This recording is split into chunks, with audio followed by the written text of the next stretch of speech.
So anyway, welcome back to FutureTech Live. I'm here with my co-host, as always, John Irwin, and we got a lot to talk about today. And I think the first one we're talking about is the quantum internet, the first unhackable shopping transactions carried out on the quantum internet. What's going on here? Really cool stuff. So a lot of new stuff coming out of China. So researchers in China have recently carried out it's more of a proof of concept demo of a secure online shopping transaction using a quantum network, which represents the first real-world application of quantum communications and cryptography. So what happened was the team at Renmin University, I think, built a small-scale network of 5 quantum computers connected by several kilometers of fiber. This setup mimics how a future quantum internet could operate by mimicking the quantum states of photons to transmit and process information. What they were able to do was run an encrypted exchange, simulating an online purchase between a merchant and buyer. So by using quantum keys exchanged through the network, they were able to verify each party's identity and ensure the payment details couldn't be intercepted or stolen in transit, something which is pretty much not possible today with classical internet technologies. Now, again, this is limited in scale, but it does prove the viability of quantum techniques for bank-level, secure online shopping, even with quantum networking capabilities. So as more entangled quantum systems are connected globally over time, a full-fledged quantum internet could fundamentally transform secure online commerce and data transfers. The cool thing about this is it illustrates how quantum mechanics offers new avenues for distributing trust and privacy at a massive scale, which is virtually impossible with classical means right now. So it gives us a glimpse into real-world applications that are emerging as quantum technologies advance towards mainstream use. It's really cool. Now, again, you come out with new technology that's unhackable. Eventually, someone's going to figure out a way to hack it. But who knows when it comes to quantum? So there's a lot of interesting information here.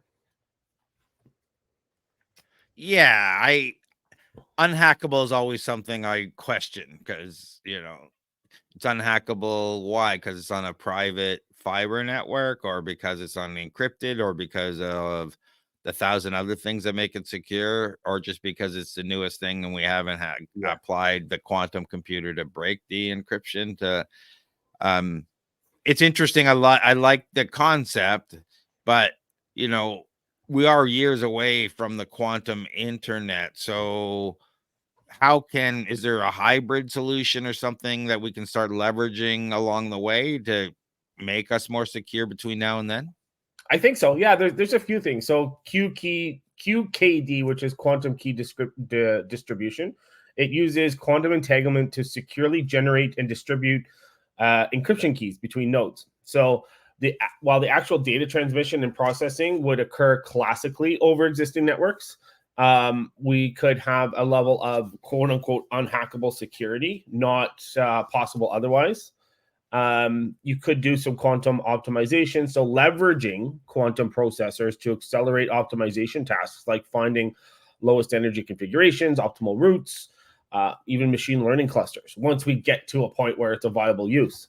And then there's things like quantum simulation, quantum machine learning, and there's a new concept. It's called quantum resilient encryption, or quantum secure quantum resilient encryption, which is the way that the algorithm is built. It should be theoretically, because no one's really tested these from a quantum computer, but should be resilient to quantum decryption. So there are quite a few companies who are developing some QREs out there, which is really interesting. But there's tons of other hybrid kind of solutions that are out there that could potentially quantum assisted sensing, which is incorporating quantum sensors like atomic clocks or magnetometers or quantum illuminators into hybrid devices for enhanced precision beyond classical limits. So a lot of cool, interesting hybrid concepts,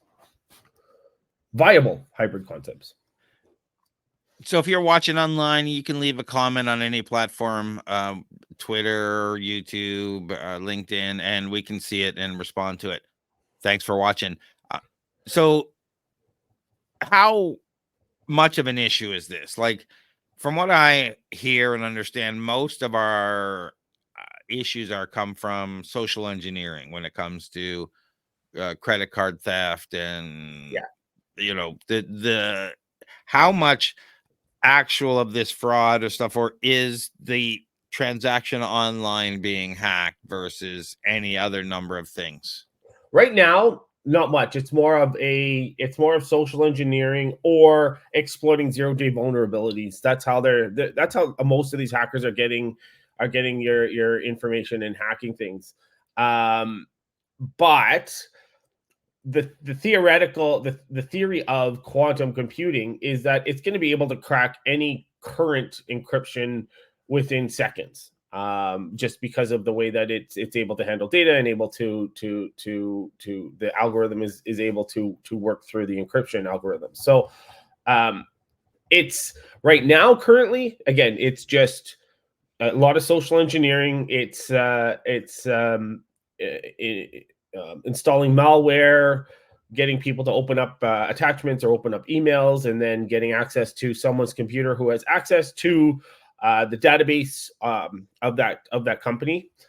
Speaking of which, I think Atlassian just had a huge hack, one of the biggest hacks in history. But I don't know what the source of that hack was. But again, it's again back to you. It's social engineering and exploiting zero day flaws essentially in order to get access to a lot of this data. It's scary though. Yeah, I agree. That's scary. That's why I look at this and say, okay, this is great. Can we apply this instead or in addition to, our VPN? I go to a coffee shop almost every day, and I'm logged in public Wi-Fi. VPNs are only so much secure because you got your endpoints that are hackable, and there's a bunch of other things that people talk about, vulnerabilities and whatnot. But can something like this make it more secure, where it's not just a transaction that's secure, but all your traffic?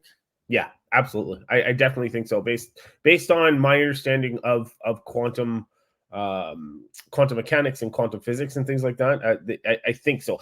So again, right now, yes, but 20, 30 years down the road, once this is actually implemented, who knows what people are going to come up with in order to break this or hack it, right? Just like back in the day when we had, what was it? Um, who was that encryption algorithm that was unhackable, and then I think it was like 10 years ago it was hacked. So there's everything. I think everything is hackable. We'll have to see when it comes to quantum, though. Are you thinking PGP? PGP? No, PGP hasn't been hacked, has it? No, I know. I don't. Oh, I don't no. know the algorithm Was that it was hacked. was it something RSA? Oh, okay. The RSA token Yeah, algorithm. Yeah. Okay. there They've was got a something around few. that. Yeah, but They've got a. there is a cool concept out there that they're using for actually completely random number generation. I think it's from Cloudflare, and I don't know if you've heard this. I know we're digressing a little bit, but they've got a wall of lava lamps, and those lava lamps have cameras pointed at them, and those cameras are used to generate completely random numbers, and those are definitely absolutely 100% random numbers because it's not a computer generating it. It's based off of taking an instance of a lava lamp. So um, using that, I think, is a huge advantage in overcoming some hacking. But again, the next logical step here is quantum. Yeah, I agree that you say the next logical step is quantum. I'm still a quantum computer skeptic. I want to see some proof that it works consistently versus some of the stuff we've been talking about. We had a whole episode on quantum stuff a while back. So I was looking at, it was RSA that was hacked by, and Okay. their algorithms were stolen and whatnot. Yeah. Um, when are we going to see something like this? Like, we always want to see the next stage in performance of encryption and protection, but we always talk about stuff, way in the future. And quantum, as far as I'm concerned, is way in the future. Some people tell us it's going to be right around the corner. But you're talking about quantum laptops are 20, 30 years away when we were talking about it, but different quantum technologies are closer. Are we going to see a hybrid closer? We talked about the hybrid, but what is going to be the first implementation of these things? And are we going to see them like on Shopify accounts, or is it only going to be major? Who knows? Yeah, maybe Shopify is working on something. Great Canadian company that we have there, but it's. I think we're far off. Like, we do have these proofs of concepts, and proofs of concepts are great, showing that there is viability there. But when it comes to quantum, any kind of quantum entanglement, the qubits are very, very noisy right now, and we need to be able to quiet those qubits, noisy qubits. And so we're very limited in what quantum technology can do right now. In order for us to get somewhere viable, I think quantum encryption is closer than a full quantum internet, if that makes sense. But I'm thinking, like, if we're talking quantum laptops are 20 years away, I would say quantum internet is not too far behind that, maybe 15 to 25 years, right in the middle. Wouldn't you assume that the quantum internet would be before laptops? You would think so. Yeah, you'd have the big ass server rooms and infrastructure. server rooms, and then you'd have your old 486 desktop type quantum computers, and then maybe we get to laptops. So maybe we just jump right to laptops. Who knows? Yeah, I'm the quantum skeptic. I think there's going to be something else, and quantum's going to be a long way out, and we're going to come up with something else to jump to the next computing level. But we'll see.